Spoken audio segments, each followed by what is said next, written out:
Hello, hello, hello, and welcome to yet another TRC podcast where on my right, Levi Gates. Dane, what's going on? You're looking fully vested today. Me? I feel fully vested today.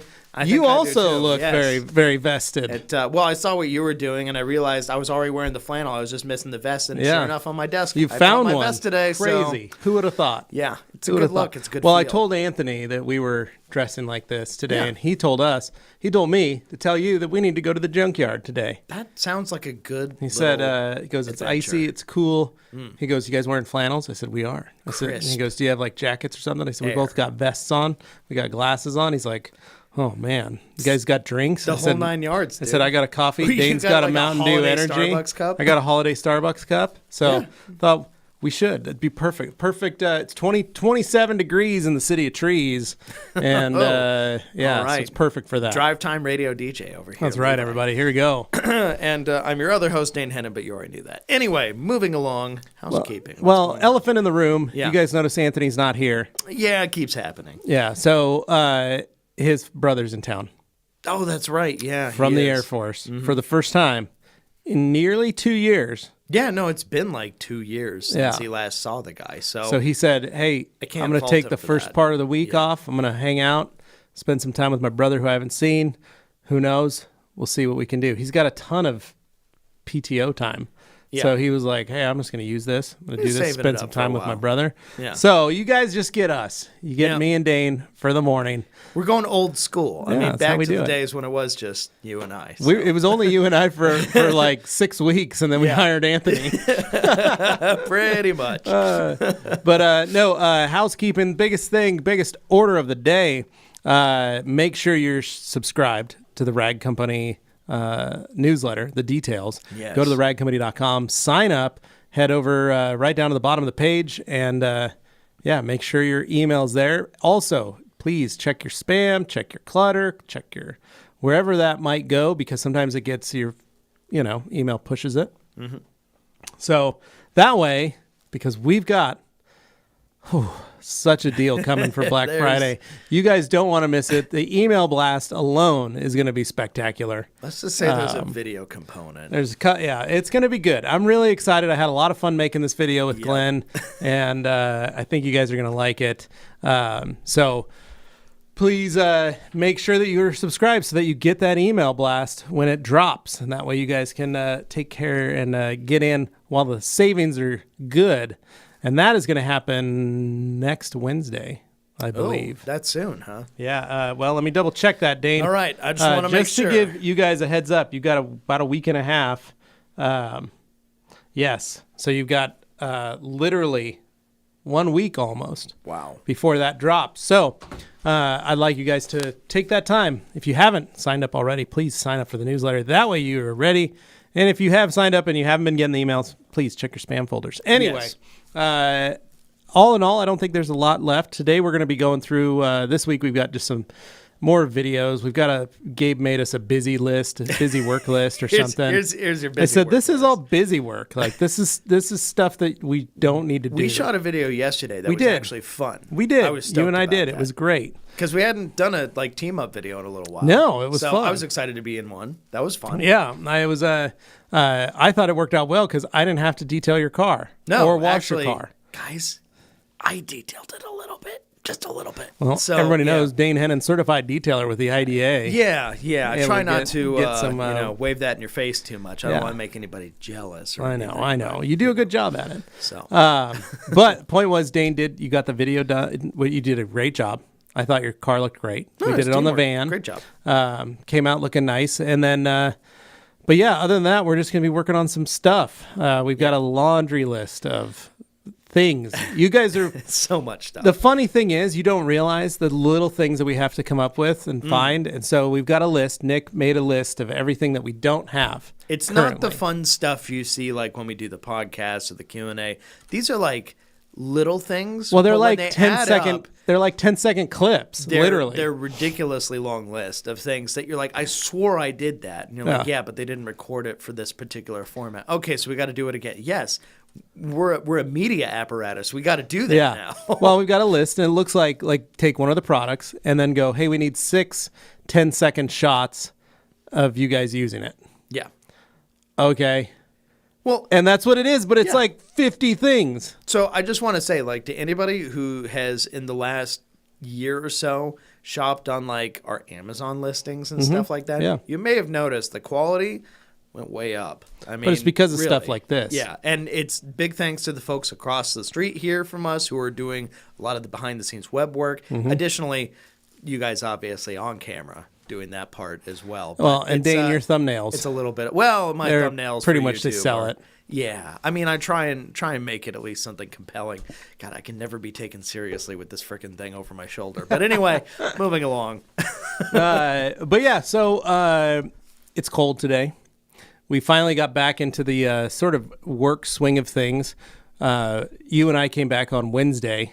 Yes. Back into the office, which was kind of weird. We had it was a short week, but a lot of it was us trying to catch up on just house stuff and home stuff and making sure everybody was staying healthy and we're all good after SEMA. Because, man, I don't know about you, but Wednesday I was still exhausted. I lost my voice. I think I walked more this year than I even have in past years, and we walked a lot. I think you walked the most. I think you're right. I think you walked the most. The live streams contributed a lot to it. Yeah, so I hope you guys appreciated those. I think you won the award on the number of miles or the steps taken. I think you did almost 100,000 steps. When I add them all up, I mean, between almost 20,000 days of walking and about 20K a day, sometimes 22 or 23. Yeah. Yeah, pretty close. If I'm not there, I was real close. Yeah. Well, and like I said, it was good because you had pre-planned. You had started the month walking. Yeah, no. Going on walks every day. Part of a fitness regimen I'd kind of been concocting for myself that was something, basic. You can kind of ease yourself into it. It's just like go for walks, nature walks, do that kind of stuff and just getting healthier, all that kind of thing. And it happened to help me on the SEMA side of things when it came time, because I was thinking, man, if I hadn't been doing that prior. No, I don't think you would have been able to keep up that level of doing what you did. And that was awesome, Dane. I'm very proud of you for that. Thank you. I appreciate that. So I feel thinner. You do look thinner. So what did you do this weekend?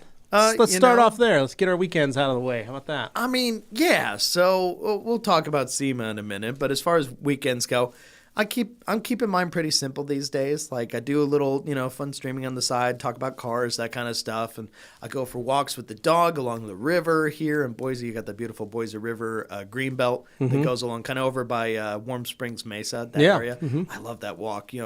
Once you go past the golf course and you keep heading that way, there's like the little neighborhoods. There's also down off the river. There's also wild blackberry bushes. There are a lot of berry bushes. I think I've seen salmon berries and other stuff over there too, but I try not to let the dog eat any of that. So I had a friend who she's too busy attacking field mouses. I would go ride my bike over there, and I would see there's this old man that I knew, and he'd be there with snowshoes, standing on top of the bramble with a 5-gallon bucket strapped to his back. Oh my God. And holding a 5-gallon bucket, and he'd be picking blackberries. There's no way that guy was doing it for himself. That guy was running a business. No, he said his wife was making blackberry pies so that he could freeze them because he wanted to keep them so that he could eat them later in the year. But so he would that he be could there, sell them to all his neighbors. I see through your game. I don't even think he would sell them. I think he just ate them himself. I think he was that insane. Wow. But he would have snowshoes on, standing on this basic, it doesn't matter if there's snow 20-foot tall bramble. The snowshoes just keep the bramble down.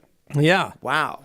Yeah, it was very ingenious. And I remember right I stopped and I was like, hey, Jim, what are you doing? And he's like, just getting some blackberries for the missus so she can make some blackberry pies for me. I'm like, all right, well, awesome. Awesome. Man. So anyway, there was that. There was obviously, catching up on shows and stuff. And my God, Andor is my favorite thing on Disney Plus, period. Like, if I'm going to watch anything on there, that's been the one that has not let me down. And now that I say it, something awful is going to happen. You jinxed it, Dane. I jinxed it. We got 2 episodes left, and you jinxed it. Up to this point, 10 episodes in, it has been, in my opinion, the best thing I've watched on that whole platform since they started it. No, I think it's great. The quality is just... Well, and Rogue One's one of my favorite movies. Yeah. So, out of all the Star Wars movies, that's it. by far, to me, the best one that I can go back and watch again and not, go, eh. I enjoyed it. I really enjoyed it. But, something about the tone, the writing, the acting, all that stuff is fantastic. And what's weird is, I know some other people, enjoyed Obi-Wan, and I like Obi-Wan as a character, but the show, it didn't work for me for some reason. Things felt cheap in places, like Power Rangers cheap in places. I don't know if it's because they diluted the budget for other things. But in Andor, I feel like, okay, it's not going to be the highest budget thing ever. I haven't looked to see what it actually costs, but it feels like it actually makes sense. All the set design and stuff looks high quality in a way that the movies did and that kind of stuff. So just to me, it's like the little stuff that normally takes me out of it. I actually felt like I really enjoyed it, and I haven't lost Boba that Fett. yet. I like Book of Boba Fett. Boba Fett, I was lukewarm on that too. I enjoyed it. So I love The Mandalorian. I love The Mandalorian. I like Boba Fett. Boba Fett improved greatly when The Mandalorian showed up. I was okay with Obi-Wan, But Book of Boba Fett felt like Mandalorian, like next season. I felt like they were then kind it of was doing that, but it just didn't work for me, and that's just a personal thing. Yeah. But Andor, I will say, like, regardless of what you think about these other ones, really I feel good. like the quality is just bam. Like, Yeah. No, they got it right. 10 out of 10. They got They're it right. so good. But other than that, I also watched Nope. Finally, got into that. Like other than like watching media and doing streaming, I'm usually just out walking the dog. So these Which has been good. I'm proud of you. The couple of things that I've been doing a lot of. So yeah, I watched Nope, and you know what's funny about it? I was convinced going in that I was for some reason going to be really disappointed and not like it near the end, because everybody I talked to had been like, yeah, no, it's just whatever. And like Anthony sold me on it initially, like, hey, you're going to really like the look and feel of it. It's going to be cool. And then you get to the end and it'll just be like, I watched it, actually came out pleasantly surprised. I guess it was because I was going in waiting for like the other shoe to drop and be disappointed. I actually liked it. And he explained the reasons he didn't like it to me. And I actually disagreed and felt like I enjoyed it despite what he thought of it. So just saying, for anybody who was told don't go watch Nope, maybe give it a chance if it's not something you had really, committed to prior. Like you were just like, I was going to see it, and then somebody told me, don't bother. You'll feel it has kind of a, is that it kind of ending? But at the same time, if you can appreciate like the visual language of the movie, then get that out of it. Yeah. I felt like I was kind of having a little bit of a film school redux in my head. I was like, oh man, all these references, little things, like I really appreciated that stuff. So maybe that's just me, but I actually liked it way better than most of the reviews that I read. So I was like, okay, I guess I'm in the minority there, but I liked it. So I'm just saying, maybe give it a chance if you thought, oh, okay, I'll just pass, whatever. Yeah. So yeah, that's just for people who maybe were on the fence. Other than that, it's mostly just been getting those miles in. Every single weekend, I'll be going on a 2 or 3 mile walk each day. So Saturday, Sunday, each one I do about 2 to 3 miles each day, and that's just been helping a lot. So I've lost a decent amount. I was 280 like a month or two ago, like a couple months ago. And now I'm in the 250s. So crazy. Working on it. You are the winner of the UK Cup this year. Trying, and finally bringing it back because I did such a bad job last time. Dane finally did it. He beat all of us. Yes. No, I'm proud of you. This has been awesome. Oh, that's nice to see. Thank you, G. Davis. Finally something I agree with. Yes, Andor is awesome. It's so good. Luis in the comments there, fellow Honda enthusiast. Ooh, okay. Luis and I used to work together back in the day. Long time ago, probably over a decade, man. It's been it's been a long time. So Luis is he's a detailer, service writer, recon manager for Honda. I think still. So Luis, you let me know. Awesome, I think in Ontario or Payette. So okay. But anyway, Luis, right back at you, brother. Very nice. So I mean, other than that, for my weekend, I don't really have a lot to say because I kept it pretty simple. But I do want to talk SEMA. I want to give you a chance to talk about your weekend though. Well, my weekend was light and simple. Yeah. So I had some friends bring their car to me. Friends I went to high school with. They ended up getting married after college, I believe. And he's a doctor, and she's became a politician for a little while. Oh wow! And for a little while, something go wrong. No, she was there she was the Ada County commissioner for a year. Okay. So during the worst possible time during the pandemic, right?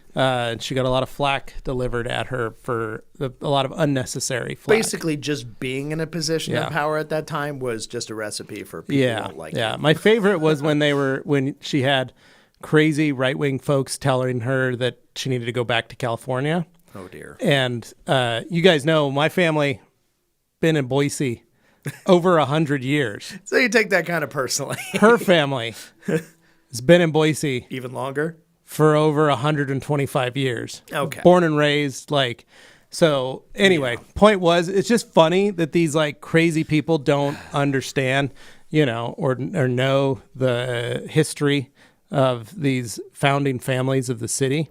They just spout off nonsense at people. Yeah. So it was just frustrating because, but it got scary. There are people that actually showed up at her door and were banging on her door while her kids were home, just her kids. Yeah, that's a recipe for... Right? Her son was her son's 12. Her sons were like 10 and 12. And she had left to go to the grocery store. Like you do when you're 10 and 12, you get to stay home for an hour. And during that time, about 45 people showed up in her front yard. 45? Screaming, chanting, banging on the door, telling them they were going to bring her, they're going to drag her out.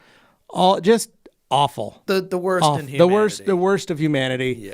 Yeah. Scared the crap out of her kids. So I mean, how could you not be terrified at that point? Yeah. Random people are scared of like somebody they don't recognize walking on the sidewalk in front of their house these days. You take that element, you put 45 strangers in your yard. Right. What are you gonna think? Yeah. Well, and it's just that kind of decay of society. That 45 strangers with ulterior motives. So So it was just it's just kind of one of those things. But point is, they're great people. Some of the sweetest, kindest people there are, and they needed to get their car cleaned.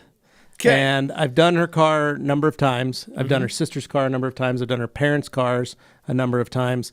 So what was the car? So it was a little Subaru. Oh, which one? It was a little Impreza. Okay. So silver, black leather, easy peasy, lemon squeezy. It was nice. I'll just say it was a nice car to work on for the weekend. Well, it's simple. Simple. Didn't do too much. Just did my normal in and out. Cleaned the interior and worked on the exterior. Listening to Jack Reacher at the moment. Oh boy, I'm on book number 6 or 7 now. I don't know if you've heard this, but he's a pretty big guy. He is. He runs 6'5", 250. And thank you, G. And we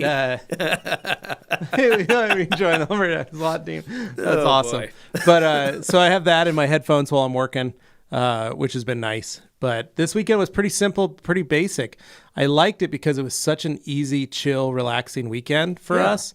The car wasn't something I had to really stress about. So I was able to spend some time in the mornings on the couch with the kids, just chilling out, being lazy. It was really, really cold this weekend. Yeah. So it was nice to just stay at home. The air bites now. It was. It actually like claws and bites at you. It's a stinging kind of cold, not just the usual, it's kind of chilly outside. Exactly. No, it was really cold, but a toasty 65 degrees in the MOSHQ. Yes. To the point that I had to open the garage door because I was getting too hot in there. While I was working. But it was good. Just chill, easy weekend. We didn't do a lot. My sister-in-law came up from Utah with her daughter, with her 2 daughters, 2 of her 4 daughters that she brought up, 2 of them, and then her new grandson, Tucker. So we got to see him, our niece's son, and just cutest little dude. He's 2 months old and hanging out with all of us. I think he's 3 months old, but it was fun. It was, needless to say, it was fun. So we had them over for the weekend. So we did like Friday night, we did Idaho Pizza Company as a family, went there and ate. And then on Saturday, they all went shopping, went to Barnes & Noble and did stuff like that. Saturday night, we went to dinner at Heather's house, my other sister-in-law's. Just another family dinner. So all in, just a simple, easy, chill, relaxing weekend. And that was what was nice about it, was to just be able to do that. I don't even know if I have a car this weekend scheduled. I have to double check.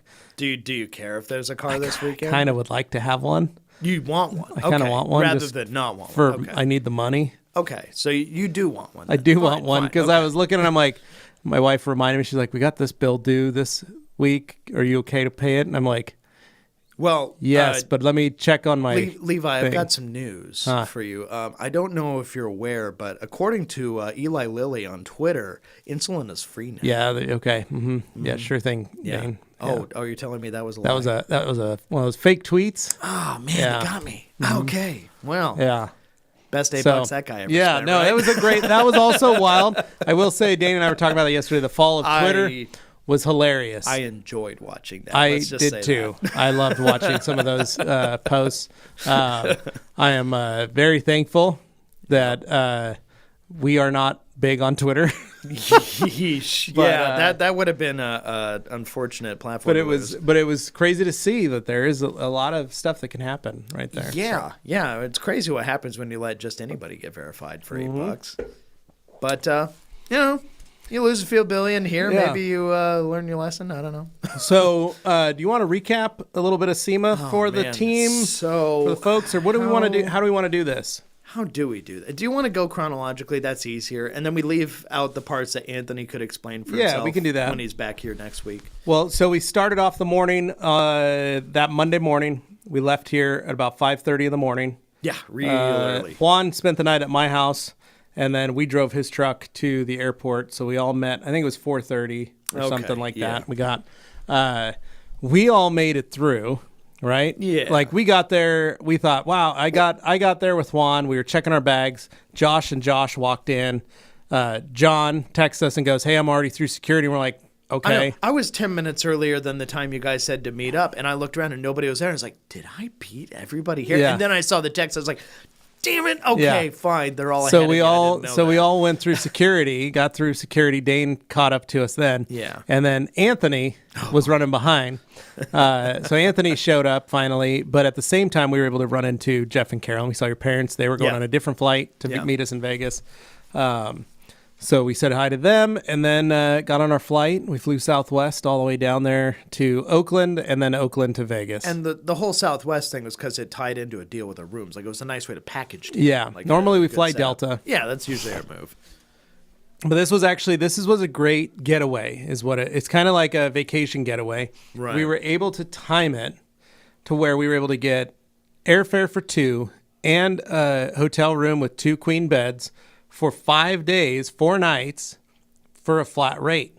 So we did 4 of those packages to get the 8 of us down there. A quarter of the price that they would have been if we had gotten them the day of. Yeah. Oh, yeah. It was pretty crazy. Yikes. So that's how we did SEMA. So for those of you guys wondering, you might check. That's a cheap, easy way to do it. Now, not the delightful package that John Hull Clean and Shiny UK got, Rag Company UK got. What did he get again? So he found after the new year, I think it was the beginning of the year in January, he booked his SEMA flight from London, Heathrow, to Vegas nonstop on Virgin Atlantic. Okay, so nice airline. First class, the pods. Very nice. Very nice. Right? $1,500 round trip per person. Are you joking? That's what he got. Those tickets.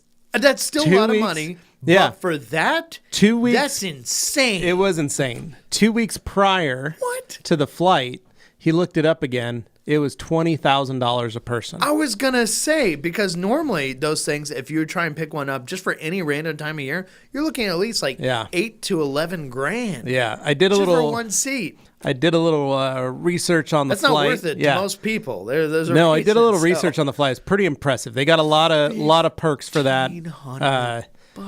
But yeah, so the key is if you guys are trying and struggling, maybe you're working in your shop and you're looking and you're like, man, I'd love to be able to go attend these shows because we got Mobile Tech coming up in end of January.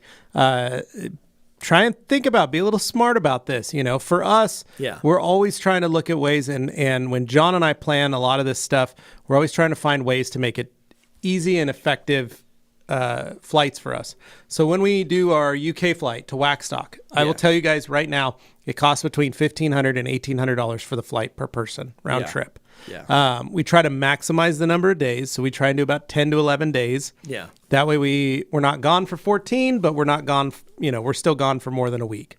And when we do that, I try to pick the right hotels at the right price with the right amount so we try to make it so it works. A lot of it is hunting and looking and finding and doing that stuff. And that's kind of where you fall in, is you're usually hunting for these I do hunt for that stuff, and I look for that stuff. So John found this on the Southwest, just on their webpage. So this wasn't something that, like, SEMA recommended it. No, like that. And that's the crazy thing was that it worked. So they were able to he was able to find that. So that's something people could look for because Las Vegas is a destination spot. Yeah.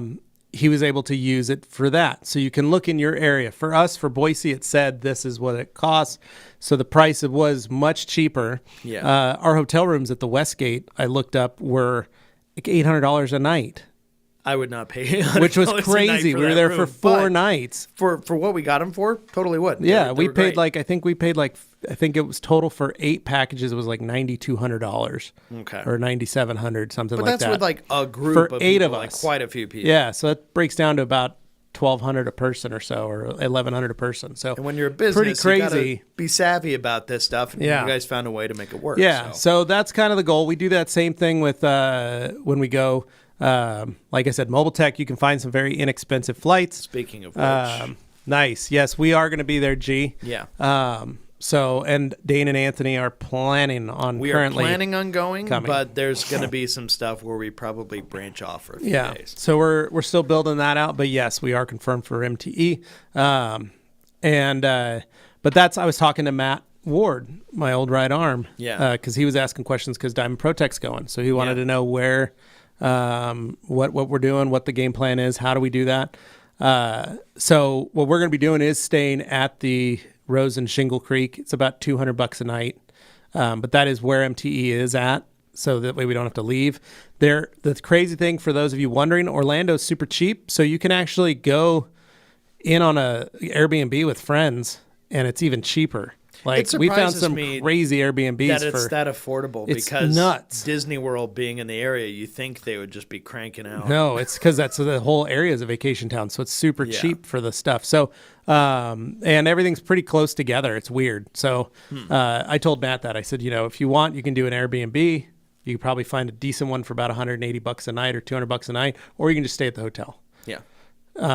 It doesn't really matter. So things like that, try and figure that stuff out and Sure. and make it work. But anyway, we landed, got to Vegas about 11:30. Got all our bags, got everything, grabbed a couple Ubers, It headed already to the felt airport. like a day at that point. It before already we felt even like a day, arrived. yeah. Got a couple of Ubers and headed to the hotel. Yeah. We were able to check in, which was awesome. They have an early check-in fee. It was $28. It wasn't bad, but just the fact that there is one. Yeah, I mean, but it's it kinda wasn't like, it wasn't bad, and we got because we paid that, they waived the resort fee, and we got free Wi-Fi or something like that too. So it worked out all right. Riddle me this: what is a resort fee? We're at the resort. We're paying for it's the called a room tax. at the resort. It's an extra tax. That's what I wanted to Yeah, it's an parse extra- out. Was it's just a fee we tack Basically on. an extra like going tax to a that dealership yeah. and they have all these fees and you're like, what are those? And they're like, don't worry about it. Yeah. Don't think about it. So too much. it's like dealer dock fee. A So- destination fee, like so- you had to get it from there to there. Yeah, but it's here now. And No, that all dealer destination and dealer dock fee is all that fee is a flat rate, and that is for the power, rent, all the utilities on the building. That's what that covers. it'd be Covers nice their if they just overhead. framed it that way. But Yeah. instead, they're like, yeah, no, we charge you for papers that we Yeah. printed out already for Yeah, you. the resort fee, Dane, is so that you can grab a towel when you go to the pool. That's what that's for. Or use the I get a towel when I public get room restrooms. service, Or if you use the so- public restrooms. Yeah. So Well, strangers are using those. that's why you pay the resort fee. So, but anyway, we stayed at the Westgate, the old International, which if you guys have watched Elvis, that's where Elvis played. Yes. So we all had our rooms. Anthony and I roomed together. You and Josh roomed together. Jimmy roomed Jimmy together. and I roomed Yeah, together Josh initially. and Juan roomed together, and John and Josh. So Yeah. once we got all our stuff put away, we got our bags up. We called Freddie, met up with Freddie, walked out to the parking lot, got the car, drove over, parked the car, and then tried to at least get the backdrop set up in our Yeah. booth, as well as a couple things, just enough so we could pull the car in, because the time was starting to tick down.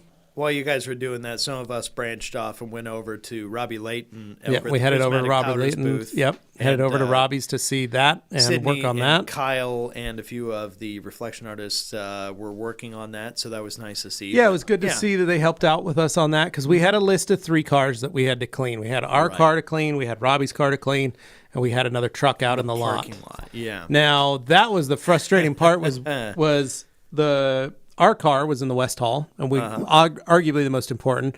Thankfully, though, it was clean. It just had some dust on it. It looked great. It was fine. So I borrowed a blower from Flex, Yeah. blew it off, got all the dust and stuff, all the heavy, like just stuff from the trailer, blew all that off, and said, Once they lay the carpet, we'll wash it in the morning. It'll be fine. Yeah. What did you guys end up washing it with? Because everybody was asking me, and I wasn't there when you guys did it. So I don't even know. I didn't wipe it off. Josh did.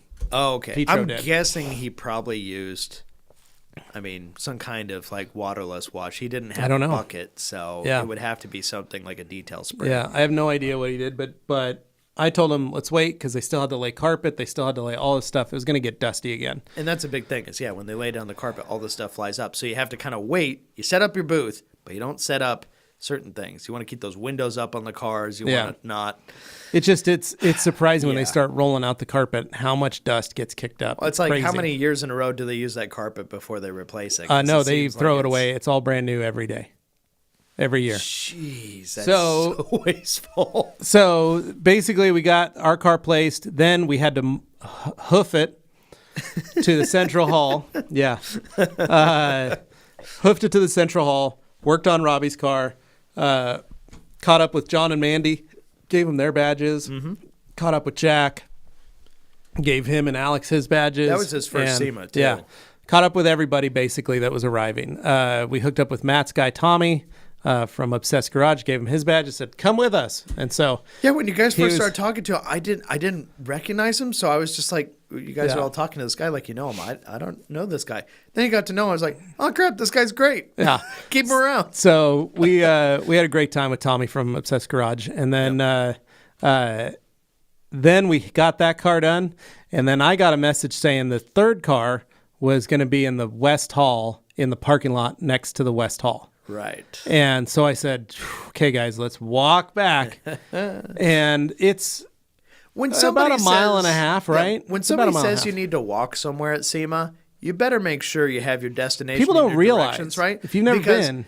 This is something I did have to have talks with Gabe about and stuff, because he'd be like, why didn't you just go and do this thing? Like, if you left something over in the booth, because we had to walk from here to Glenwood. Why didn't you just go back and get that thing? It's like, you don't understand how far that is and how much time it takes just to get from one place to the other. It's from here to Glenwood. You end up missing like your start time and all these other things. And I'm sorry, I'll have to sacrifice that. I'll have worse audio, but I'll have a good, timing so everybody's happy. No, it's massive. And so once we got out, I was like, all right, let's just walk back over. Yeah. And so we walk all the way back to the West Hall, get there, catch our breath. And then I get a text that says, actually, we entered from the west and they moved us, and now we're on the front south hall. And I said, son of a, because that is literally like, if we're the V, this is the West Hall. The C is the South Hall, and the I is where we were, and we went back to the V, and now we have to go all the way back down to the C. So basically, we just doubled the distance. We just doubled the distance for no reason. No, and we were like, we're getting our steps in, yo. Yeah. So I looked at the guys, and I said, you're going to hate me. Car's over here now. And they're like, do we really need to do it? And I said, we already promised that we would. And this is not even on the first day of the show. This is warm-up time. This is setup. We just woke up at like 3 or 4 in the morning, took a flight at like 5, 6, something like that. And it's 4 o'clock in the afternoon. And it's 4 o'clock in the afternoon on that same day. You bet we were already tired, but our feet were like just getting warmed up with all this walking. The real pain wouldn't set in for another couple days, and then it really took off. But just knowing getting in there, SEMA is such an experience, like head to toe, like the whole thing. Yeah. It's different than you think it's going to be. Yeah. So we started walking in, and then Jimmy had a great idea. What's these Teslas I've heard about? Oh, yeah. So we took the tunnel, hopped in the Teslas, and it took us to the central hall, back to the I, which was much easier for us to get in and out of. And much like Elon and Twitter, we drove those things into the ground. It was quick. It was nice. It was almost a recharge, right? Because everybody was exhausted. Yeah. They were not looking forward to the hike all the way back over there. And then they got out, and everybody was like, wow, that was awesome. Oh, my gosh, that was actually pretty cool. That was fun. I can't believe that's free. That was nuts. And we get out, and we go back, and that's everybody a great was advertising tool for Tesla. But everybody was just in a better mood. It was neat how it lightened the mood for everybody. We walk over to the truck. It was a big, huge dually crew cab pickup. It's a group called Rebuilding Generations, and they're a local nonprofit that takes car builders and mechanics and different people within the automotive industry locally and brings them all together to teach these kids how to work on cars. And they get kids as little as 8 all the way up to teenagers, and they give them an outlet. It's a thing that they can go to, almost like kind of like a camp, but like a Cub Scout meeting kind of thing. Sure. Like every Wednesday we're going to meet at the shop and we're going to work on something. And then you come back and you do it again. Yeah, okay. And they try to figure out where these kids, they try to identify where these kids have their skill sets. You know, if a kid's good at drawing or he's good technically, if he's good at figuring out something else, maybe he goes into it and goes, oh, this is actually what I would like to do. You can build those skills. Yeah. And so that's where they get going. But they get kids as 8, running a welder, learning a grinder, learning tools, just learning to do stuff. So Joe Callahan is one of the guys that runs Rebuilding Generations. Joe and I worked together 20 years ago. He was a guy that came in and started managing the car wash when I had the car wash, when I was the manager. I left for Japan for a month. We got new ownership. The owners sold. I came back to work and they were like, who are you? And I said, I work here. Levi, I'm the manager here. And they're like, I'm the manager here. And I'm like, what? And they're like, yeah, what's your name? We didn't even know you worked here. And I'm like, I've been in Japan for a month. What the heck is going on? Like, oh, this is the new owners. You picked the right month to disappear. What the heck? Yeah. And my brother's standing there going like, so. You're like, bro, you're related to me. Tell them. Yeah. It was one of those where it was just kind of weird. And it was awkward, but Joe and I got along. And Joe was the one that when stuff started to go down at the car wash, he left to go back to work at one of the dealerships, Dennis Dillon here. And he called me and said, you should come work with me here. I think you'd like it. And he got me started in vinyl. Nice. He got me doing graphics and things like that with vinyl. And so I started doing some of my sign making and sign printing and things like that. So Joe was he's an actual part of my life. And so he had reached out and said, hey, I want to do this. I want to get this. I want to do this. And so super cool guy. Just was amazing that, just to be able to help out. I really appreciate what he's trying to do for kids locally. And that was one of the reasons we did it.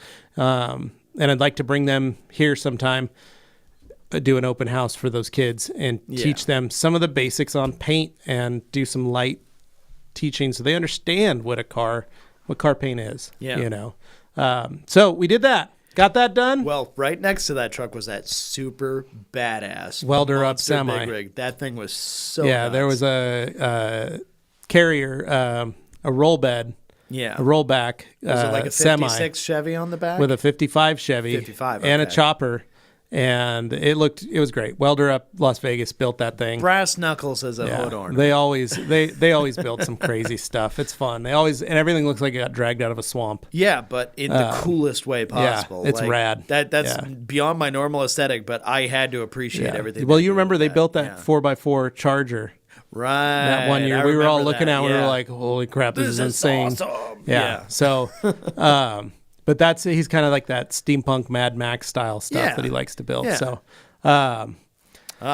So the first few days of SEMA, the average Joe would need a hookup to be there. Yeah, you'd need to be invited by a company. You'd need a special badge. If you want to make it, if you want to come and you want to make it a deal and really work at it, text me, man. We'll make it happen for you. Yeah, it's not out of the realm of possibility. Yeah. You will have to work a bit for it, though.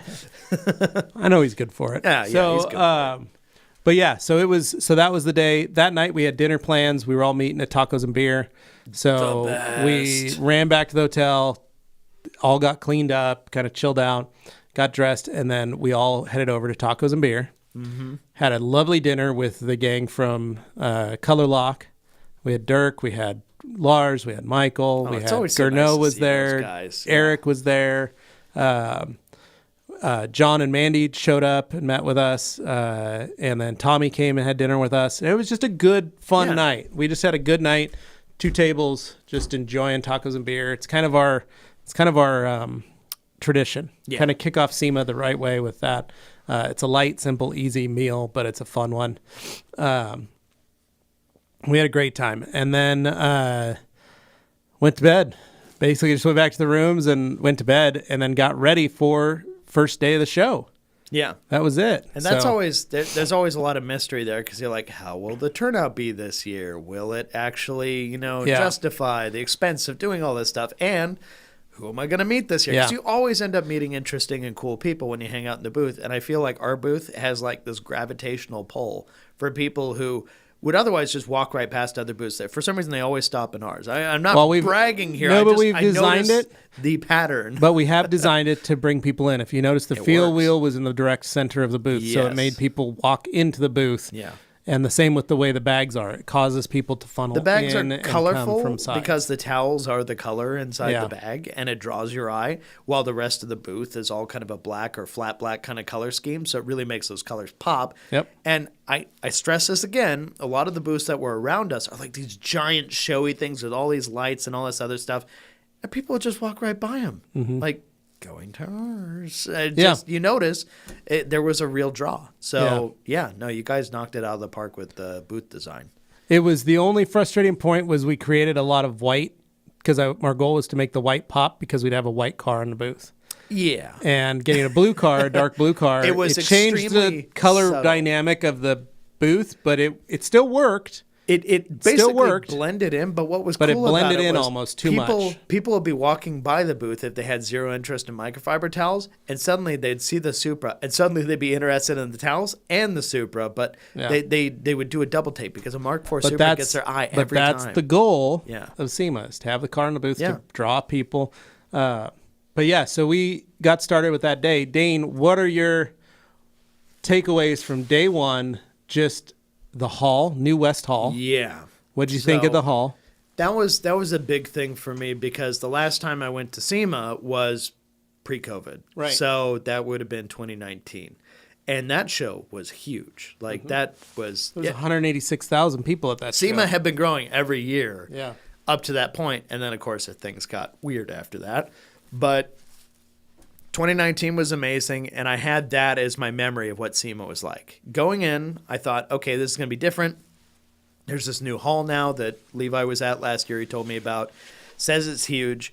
I guess I'll just see what the layout's like when we actually get there. And it's weird how different the layout feels compared to past years. Now with the addition of the West buildings. Hall. With the It's very different than the But current even walking buildings. around the current buildings, it's because like Ford pulled out and the other stuff, it changed the environment that was like in front of the buildings. It still felt full. Like there was a lot of stuff going on out there, but it was all changed up from how I remember it. Because every year prior, it was very clearly like, oh, that's the big area where they do the burnouts and all that kind of stuff, and they jump ramps and things. That wasn't there this time. That was all changed up with like trailers and stuff out there.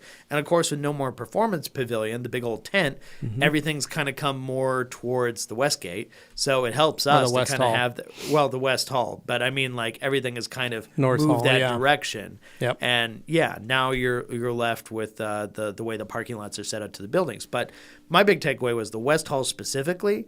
I used that as my live stream for the day. Was I told people I'm going to do a hall each day, and the West Hall will be the first one we do because that's the one that we're currently in. Why not? And since it was new to us, it was a chance for like Anthony and I to just adventure around it and discover what was in there in real time. Because the thing about this is you could walk to these places, but you're not going to cover every square foot of that thing on your first go. There's just no way. Like when we were setting stuff up, I didn't know what half the stuff in the room was. Didn't have a chance to check it out until we did that stream, and then you guys learned along with us what all was in there. And I was shocked to find some like incredibly rare cool cars in there. I was shocked to find like some really interesting, people, builds, booths, all that stuff. But I was really loving the way the West was set up. I mean, as far as the actual arrangements go, Anthony always points out the bathroom situation. That building's amazing. But even despite its size, when you're down on that first level of the halls and stuff, you forget there's an upstairs too. And when you go out into the side foyer, like where the halls are that you walk to get around the building, there's a whole upstairs up there, and they're holding conferences and stuff. And it's just like a whole other world up there. And you're thinking, my God, this has to be one of the biggest buildings I've ever been in my life. Ever, period. It's just shocking the scale of this stuff. But I did love the fact that we were connected in the hotel to be able to get to all these different, halls and stuff much quicker than we had been in prior years where we were in an Airbnb and we'd always drive to the place. And yes, I missed having a rental car that I could ferry people around in, but I understood the Uber thing. It's just, for me, it was always a case of, I hate waiting on someone else. I'd like to just be able to go when we need to go and not make people wait. And, a driver can always cancel on you or something. It's just those are the risks you take.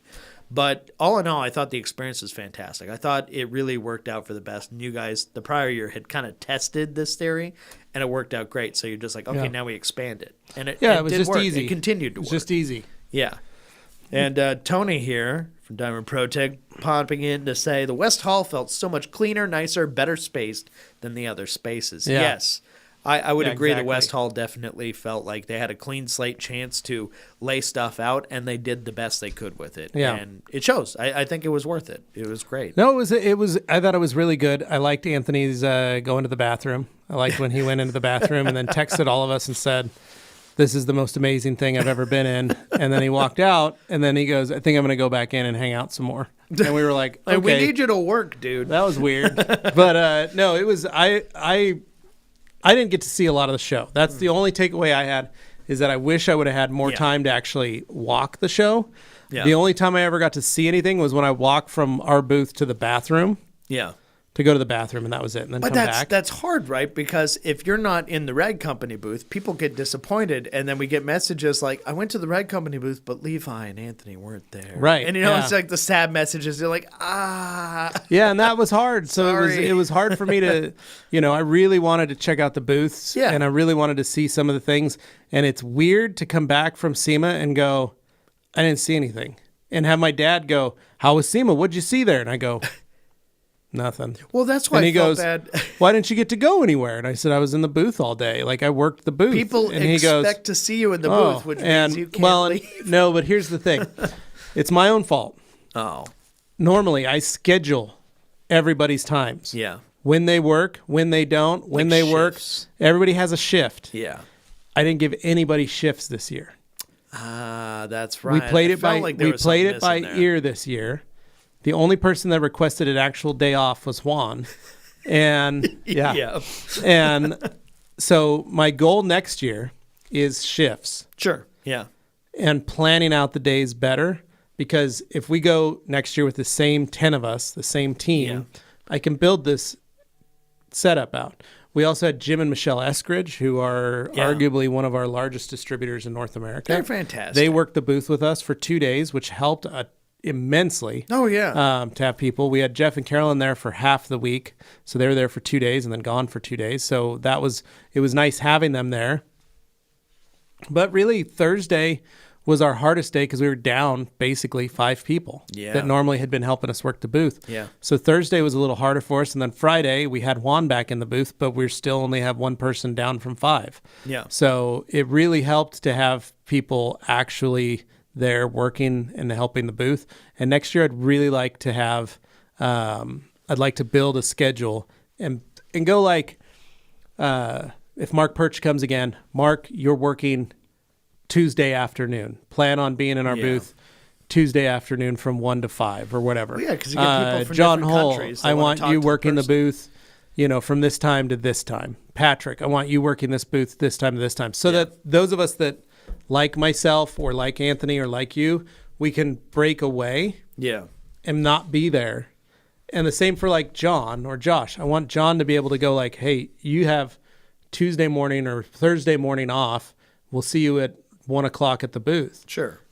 Or something like that. Or, Josh Petro, like sleep in if you want to, go wander the show if you want to. You can come to the booth early if you want to, but this time you don't have to be in the booth. We've got it covered. And I feel like that's something I didn't do well this year, which I was frustrated about because ultimately I didn't get to enjoy SEMA. Right. I mean, I enjoyed the event and I enjoy SEMA, but I didn't get to check out SEMA. You know what I mean? Like that was what I missed. I was glad for you and Anthony because you guys hadn't been since 2019. So I feel you guys being able to go So we kind of needed to experience do it. that just to figure out what the layout was like. Yeah, exactly. I think that was all right because you guys needed to reabsorb and learn it. But I looked at like Brodel. I wished I would have gotten him more time off. Yeah, it would have been great if he had to had be a able to chance go do wander that. because he said it was overwhelming. Just being in the booth, it was overwhelming. It was overwhelming, but I feel like he didn't experience a lot of SEMA himself. Right. Being able, like, I wish I should have given him a day off to be like, go wander the booths and check it out. Because people in the comments, like a lot of you guys watching right now were there, and there were many others as well. And Harry Housewife, hello to you too. Darren, what's going on, man? But yeah, a lot of these guys would comment and say like, "Oh, what was your favorite thing you saw at SEMA?" It's like, honestly, I barely seen anything. Like, Well, and that's it's the other just thing. Exposure. You guys were gone so much out, but at the same time, it's overload. Yeah, no, and like to be able to absorb anything, like just seeing it is one thing, but actually absorbing what it is you're, catching with your eyeballs and your ear holes, and you're just like, okay, there's a lot going on here. I'm not going to be able to absorb all this. I'm going to do what I can, but like, honestly, people sitting at home on their phones scrolling through to see what the SEMA releases are know more than what we do on the ground there at SEMA. Yeah. And I want to make that clear to everybody who comments and says that, because they assume we somehow have more information than they do, and the reality is we don't. Yeah. Other than like maybe private conversations you have with other manufacturers and you hear about upcoming stuff. That's about the only other opportunities we've been talking. you get. I was hoping to see Scott from Koenig. I never got to hook up with him. Anthony and I went and talked to him, but he was so busy over in his booth. Like, we were planning on doing a podcast, and then stuff happens. He just but it was the same thing. It was just like, I still haven't texted him since coming back from SEMA, and every night we were trying to. I was like, "How was the booth today?" He's like, "Crazy." I was like, "Same." What are you doing for dinner? He's like, "I got a meeting." I'm like, "Dang I it." really would have loved. We to kept have trying to get him to with come have dinner with us, but he also was tied up. And so I think that's the hardest part about this is that people assume that it's just something that works like any other show. You can just set aside time, do this stuff. It's like, it's different. Yeah. It's just different. There's so much of everything. So Tuesday was a pretty nice, easy first day. A lot of people coming to the booth. We had Jack there from Stjarnaglas. We had John Hull. We had Mark Perch. We had everybody just hanging out, enjoying themselves. Matt showed up. Pan was there. I mean, we had everybody just hanging out. Larry stopped by, hung out in the booth. Thanks, Umberto. Yeah. I know you were trying. Yeah, he was trying. We'll do more next year, don't we? But it was fun to see everybody hanging out, visiting, catching up with us. We had some real heavy hitters like all lined up in a row at our We did a booth good at job. times. It was Yeah. amazing. So Tuesday was great. Tuesday night we did dinner at the Hofbrau House. Yeah, the Hofbrau with House. This is the Germans. And so that was fun hanging out with the boys from Color Lock again, and Gurno from Dryas Energy, and Brian Guy. We had the whole crew. We also had the Australians, so we had Mark Perch and two of our Australian main distributor and then sub distributors. I got to shout out those guys. Those guys were fantastic. Those guys were great. We had a lot of fun with them. And then Lars had his Japanese guys there. Nice. At the end of the other end of the table. Right, so yeah. We had a good time. We had a good crew. Had a lot of fun with them. Had a great, delicious dinner at the Hofbrau House. That was fun. And then, what was weird was walking in to a supposed German restaurant and hearing ranchero music outside. Like, wait a second. But then we left there and we went to the Detailers Las Vegas party. We caught the very end of it. I'm sorry, Justin. But we finished dinner with them. Dinner went really long. I was surprised. We were hoping it was going to be quicker than that. But we made it, said hello, talked to some folks, did what we came to do, and then headed back to the hotel. I was like, at that party, Greg Masterson pulled Anthony aside and talked our ears off. He talked to Anthony about motorcycles for like an hour almost, it seemed like. But so. It was good, though. Interesting. Yeah. Interesting. But that's Justin's new shop. You guys hadn't been there yet. It's a great place, but it's in the same general area, so it didn't feel totally alien. Yeah. It's like, oh, hey, we're in the same place, just a different spot in the same place. Exactly. Yeah. And then Wednesday, started the morning off, just normal Wednesday. Again, busy, solid scent of that. And then what else did we do? Wednesday night, we had... what did we do dinner for Wednesday night? Wednesday night, we had Rennie's party. Yes. So Wednesday night was the big Detailers gathering that Rennie put on. We were one of the primary sponsors for it. That was a good group of people there. Good group. Really... I had a great talk with Jeremy Stevens of Shine Supply. We haven't talked like that in 4 or 5 years. That's awesome. I ended up talking with Ian from Autofiber for quite a while. We just sat on the couch and munched on food while just chatting about products and stuff. It was great. Right. That was what was super cool was that we were doing that. Adam Patali came over and stood with us and hung out. Yeah. Gordon McCall came over and stood with us and hung out. Talked for him for a while. Talked to him for a long time. I talked to Vincent, the CEO of Flex. Oh, yeah. He basically was like, when are you coming to Germany and coming to visit? He's very gung-ho about making that and was very gung-ho about sending guys from Germany to Boise for TRC SEMA, which I thought was very nice of them. Yeah. Had a great time with those guys. Thank you, Derek. Great time with just friends, detailers that we're friends with, hanging out and just enjoying each other's company. And it was great. The only thing that sucked about that party was too loud. Music was too noisy. It was too much of a volume in that building. That was the common denominator between all the conversations I had with people. Everybody's like, that party was actually really great. Like, I felt like I had some excellent conversations, but I lost my voice. Everybody I talked to, including myself, had the same problem. We're all like, we lost our voice because we were trying to talk over this music that's just blasting. Yeah. Absolutely. Just hammering your eardrums. And you're okay, if I could just get a word in. It hurt, for sure. Gee, yes, please stay there. I'll come crash with you. I'm just kidding. But dude, come stay with us at the Rose and Shingle Creek. It's nice because you can run up and down and all that kind of stuff for MTE. So that was the hardest part because it was just at the like level where it was like if you were having your own like house party, you're like one of your family members been like, hey, can you turn this down? People are trying to talk. Yeah, no, like, it was like, okay, if the sweet spot at a party where you want to have like the energy high is like, I'd say like a 7 or something on a scale of 1 to 10.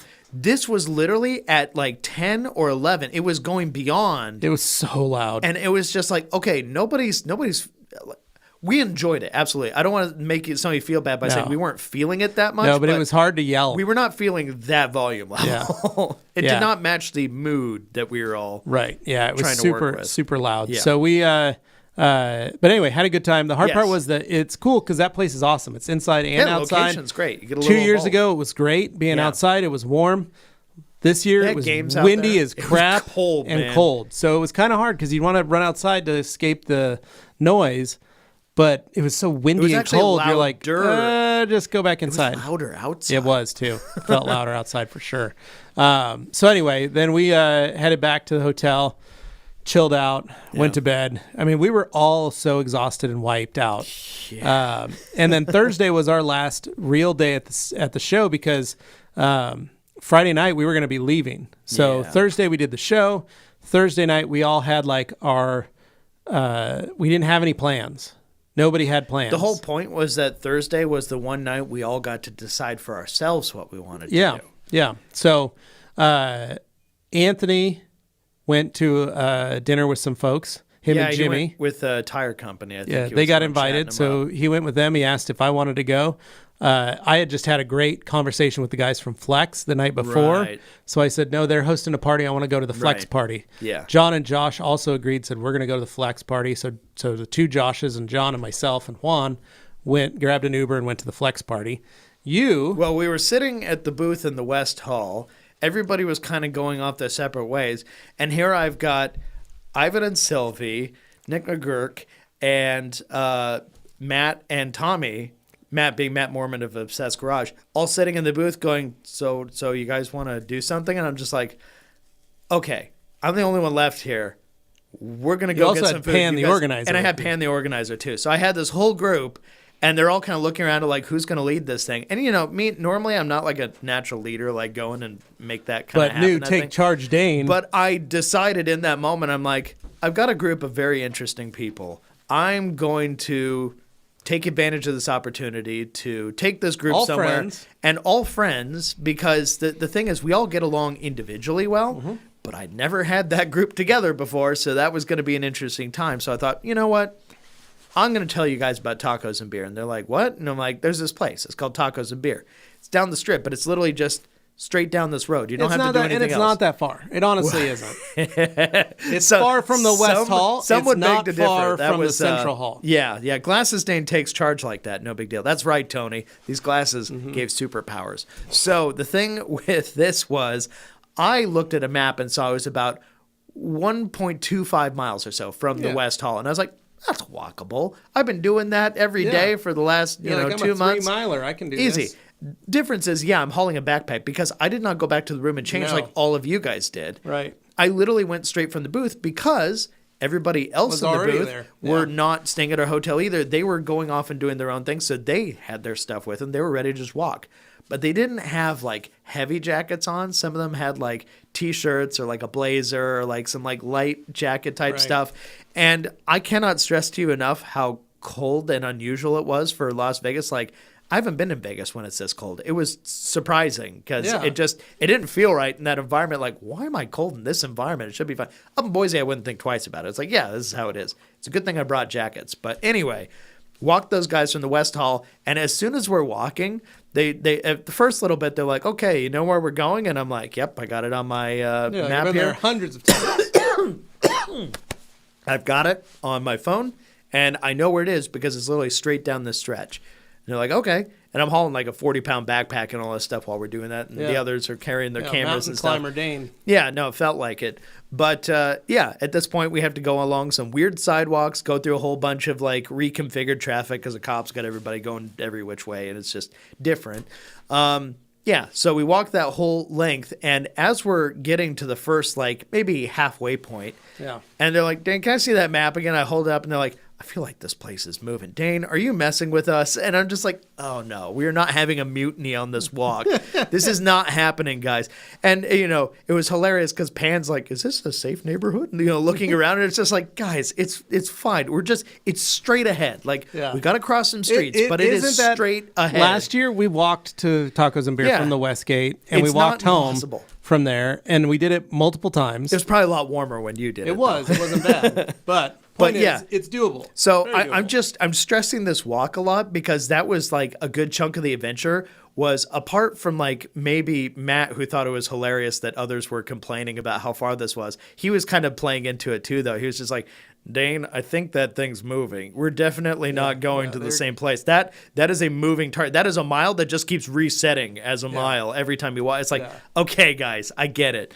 So we keep walking. We pass a McDonald's, and they're literally like, just like weary travelers. They're looking over like, maybe we just stop at the McDonald's. And I'm like, no, guys. One more block. No. More block. It's still right ahead. We can do this, guys. Come on. Yeah. And they're like, Dane, this better be worth it because this is quite a walk, and I don't believe you when you say it's a mile. Yeah.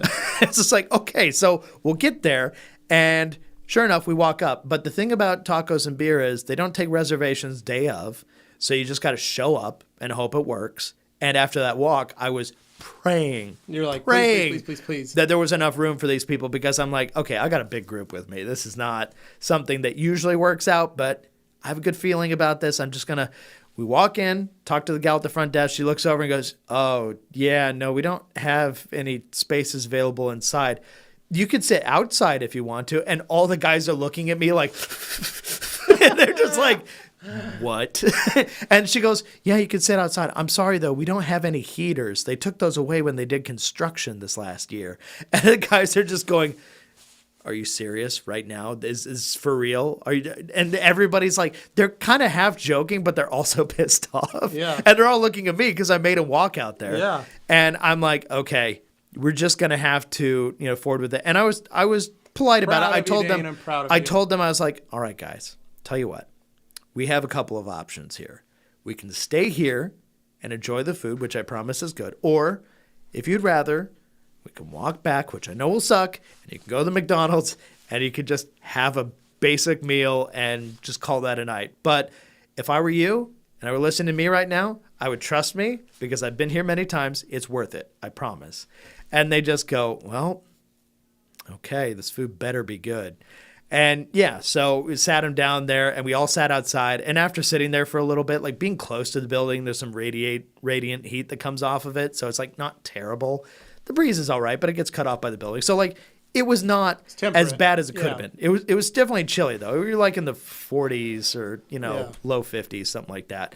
It was enough that Yeah, we drove by in our Uber, and I saw you at the head of the table. Yeah, you were like waving your arms. Yeah, and you were dictating stuff, trying to command the. Dude, we were all sitting at the light, and I remember Juan going, what's Dane talking to them about? And I said, I don't know. And then Josh goes, I think he's trying to tell them about how amazing these tacos are.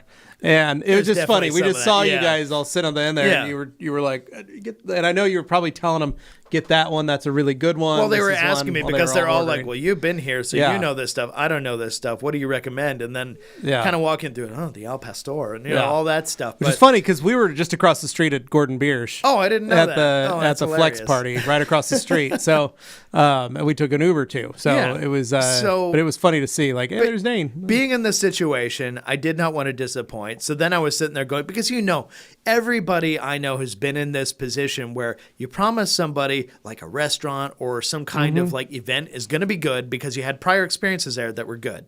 and you get there, and then like it's just an off day for the cook or something, and your friend or whoever you're trying to impress goes, yeah, that wasn't so great. And then next thing you know, you leave there, and then they think less of you because you gave them a bad recommendation. Right. Yeah, that's always the worst. That's like the number one fear, and especially with this group of people. I'm like, I don't want to disappoint them. Yeah, you don't know what they all eat either. And especially like, let's be real. I'm just cutting right to the chase. These guys can be picky. Yeah, like, you literally took the pickiest people. I took like the most dangerously picky crowd of people. You took the most dangerously picky crowd of people with you. Just Ivan alone, or Pan alone, or Matt alone, like would be. They're all very picky. Instead, you get all of them together, and you have to like accommodate everybody's individual taste. Yeah. But no, it ended up working out perfect, because as soon as they got their food in front of them, they started taking a bite, and they're like, "Oh my god! Oh wow! Oh!" And it's just like, "Oh, thank you, Lord, for making this work out." Okay, cool. And Dane's an atheist. Yeah. So it was basically just making it work out. I was so happy, and then of course, if you know this group. It was just, this is not like secret knowledge. This is stuff people know. But basically, amongst the group, it seems like there's a trend in detailing of people who don't drink. Like either they drank in the past, like maybe you, and then you stopped. In their case, they're like, oh, I never took a sip of anything. Yeah, that's the crazy thing. You had like 3 of them. There's a shared bond between Pan and Matt and Ivan, and they were all just like, yeah, no. And Ivan was like, well, I mean, I broke the rules a little bit. I had some tea, kind of thing. He goes, but I didn't like it. Yeah. It's just like, yeah, but it was just fascinating to hear these conversations and like the reasoning for such, and I totally get it. I understand it. But of course, I took them to a place called Tacos and Beer. So the waiter was looking down, and he was just like, so you guys like... But they sold Pepsi product. He's looking because he's just like, so just what? Like he was so confused. He was just like, you're a water, you're a water, you're a water, you're a water. Yeah, those guys don't even drink soda. And then he just gets to Nick and me, and I'm like, don't worry, I'm ordering a beer. And he's like, oh, thank God. And then he's looking over, and Nick's like, yeah, I'll have one too. It's just like, okay. So, and that's the thing is like, some people, if you drink in front of them, they don't drink, it can be kind of an awkward scenario. Yeah. None of these guys mind. Like it's totally fine. No. Because they have zero desire to partake in that, and that's fine. So it was just one of those situations where like, after today, I will have a beer. Thank you. And it went great. The conversations were awesome. I felt like what I like best about what we were able to do, and even when by myself, I feel I can cultivate that kind of environment where people are comfortable. You can just have real conversations, low pressure. Nobody feels like they're trying to impress anybody else, except for me, because I had to. But for them, they were just, let your guard down and just hang out. It's so nice to be able to do that. So in the end, they were all super happy about it. What cracked me up, though, was Matt in particular. He apparently had not eaten for a few days, like not in any real capacity. So having dinner that night, he ordered 2 of everything he ordered. Basically, if he got a 3 taco tray, he got 2 3 taco trays with 2 sides. So instantly it's 6 tacos with 4 sides. Yeah. And then even on his dessert, he ordered 2 of them because he was just like, I'm just carb loading, like I just need to eat, going ham on it. Tomorrow. But so it's like, all right, dude, but he's going to work it off. So it was just so funny to see how everybody's, take on things was. Yeah. And in the end, great conversation, great evening. And everybody was just really happy by the end of it. And you can't ask for better than that. So I think I left everybody with a good impression. That's good. I felt good about it.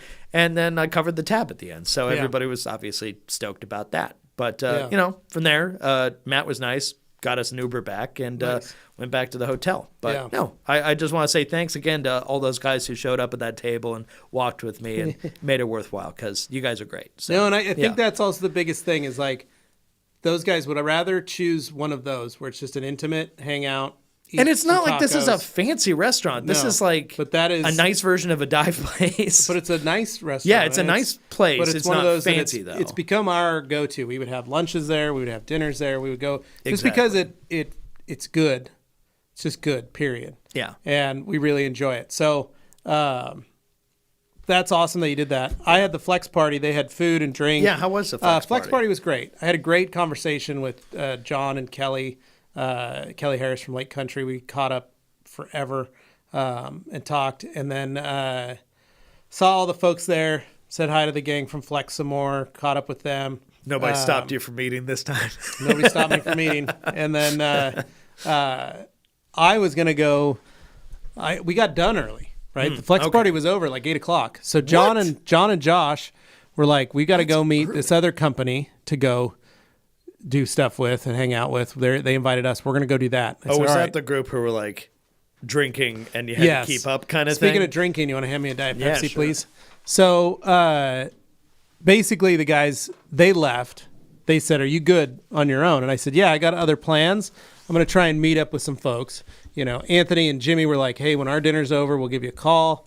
Yeah. I had other folks that were like, we're going to our company dinners. When we're done, let's go do something. Mm-hmm. And I was like, this is the technically last night in Vegas. I'd like to go do something with people. Yeah. And so I said, yeah. Even if you're tired, it's worth it. I said, I'll text you guys when I'm done. I'm going to head back to the Westgate. Let me know when you guys are all ready. So I caught an Uber back to the Westgate. I forgot Juan. I saw that text in the group text. Juan's like, did you guys leave without me? And I'm thinking, what did you guys do? Couldn't find him. He ended up being fine, fortunately. But the problem was Juan would disappear and not tell us. Yeah, well, he wouldn't tell you where he was going. He would just leave. And then we wouldn't know. So we're like, oh, where's Juan? And he's like, oh, I'm already gone. I'm over here. So I'm already at a different club. Honestly, I spaced grabbing him. I looked around for him. I didn't see him. I thought, oh, he's probably already gone. Maybe he went with John and Josh and those guys. Sure, yeah. So then I got my Uber and I left. I got back to the hotel, walked into the hotel, texted Anthony, said, hey, I'm in the hotel. And he goes, me and Dean and Jimmy are eating sushi. Yeah, that's where I went after the other one. We're at the sushi place in the restaurant. The Ricky Tiki sushi or whatever. The Benihana. And so I was like, all right, cool. Well, I'm going up to the room. I'm going to change and wait, see if everybody else goes, or I'm just going to go chill out. Yeah. I got back up to the room. I took my shoes off. I sat down on the bed. That was it. And I didn't want to leave from that. And then you guys came up and sat down. Well, to be fair, all of us were like, I'm exhausted. Yeah, well, Jimmy hadn't had sake before. So Anthony and I were trying to, verse him up on sake. He's 21 now. Understanding. Yeah, he's able to drink now. So we're like, okay, try sake out. Perhaps you'll like it. And sure enough, he was just like, oh, this is way better than the other stuff I've had. Okay, I'll have this from now. It's like, makes sense. He's into JDM stuff. He likes all that. Why not have the JDM drink, I guess, too? Okay. Yeah. But I had a bunch of candy. John and Amanda got me a bunch of candy, and Dirk Dew brought me a brick of Kinder cards. Oh, okay. See, I'm worried when you're in Vegas and somebody says they brought you a brick of something. Yeah. Well, I lined my suitcase with them like packs of cocaine. Not making it better. So I just had a buttload of candy in my room, and I literally sat down, started eating. You guys came in, sat down. We all started eating candy. I texted my friends. I was like, I have my shoes off in my hotel room. I'm eating candy. I'm in for the night. In for the night. I'm not going anywhere. But it was a bummer to not be able to go do something. But I was so tired from standing, from working in the booth, from being on. Tomorrow was the last day. There's a certain point at which we all had good nights. You stop being fun towards other people, and you're like, I don't want to do that to anyone. Where I'm so tired that I can't be my best self around these people, and I don't want them to think that it's them. It's literally it's me. It's not you. It's me. It's like, okay, I do have to stop. Well, and I think that's hard. That's part of it, is being able to say no and just be like, I need to sleep. When you're doing the show, you're on all day long. Yeah, and a lot of people don't realize how exhausting. Yeah. Plus all the walking. So yeah. But yeah, so we did that. Friday was our last day. We had a great show. Tear down. The show ends an hour early. Yeah. So we were able to tear down, get everything packed up. While we were breaking everything down, we got the notification that our flight was delayed an extra hour. You're like, oof. It was already super late. Well, it was at 9 o'clock, and the show breaks down at 4, and by 5:30, we had the whole booth put away. 5:15. Yeah. Whole booth was packed. And we were done, and we were like, all right. And so we were looking at it like, well, let's kind of wander around. We'll say hi to say bye to people. Then we'll go to the airport, and we'll get dinner there, and we'll just chill out. By the time we got to the airport, our flight had been delayed another hour.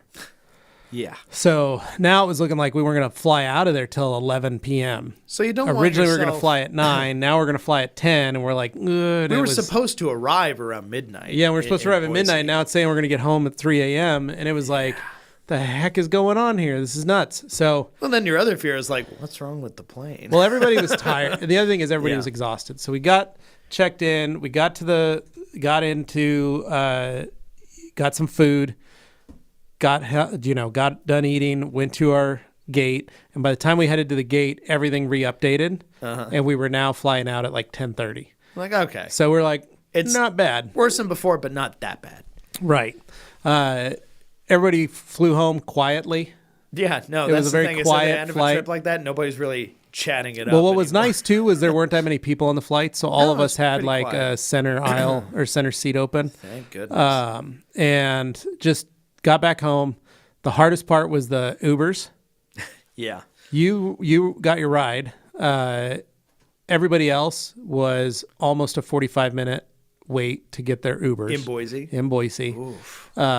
So we were waiting for about 30 minutes before we got our cars to show up, and then our car delivery times, we were all getting home about 3 a.m. It was really. And it was expensive. I mean, Josh's was $75. John's was like $75 to get home from the to airport? get home from the airport. Holy Anthony's was cow. like $45, I think. And that's not Brodo's surge was pricing, 45. 'cause that's just a Well, random it's 3 time in a.m. the on a middle of the night. Friday night at 3 a.m. The bars are Yeah. closing, so we were competing with the bar traffic.